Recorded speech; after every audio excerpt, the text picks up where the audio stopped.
諾貝爾物理學獎得主講咗句令矽谷集體沉默嘅話 ：AI 取代人類唔係可能，唔係或者，而係必須。AI 教父 Geoffrey Hinton 用一條經濟公式撕開咗科技公司最唔想認嘅真相：唔用 AI 取代你，佢哋點同股東交代？佢講得好直白 ，Tech Giants 要保持盈利就必須用 AI 取代人力，唔係 probably， 唔係 possibly， 而係 must， 必須。呢個唔係技術預測，係經濟邏輯。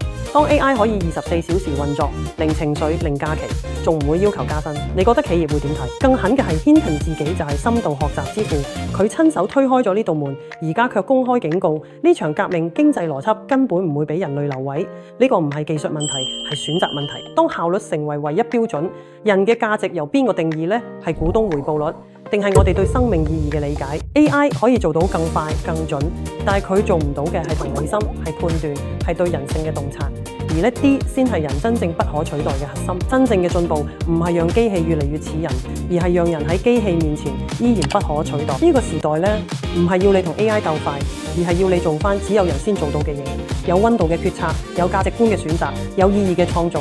科技可以冰冷，但係我哋嘅選擇唔使咁。識得思考，識得選擇，識得守住人性。我係 Fanny，同你一齊喺 AI 時代守住人嘅溫度。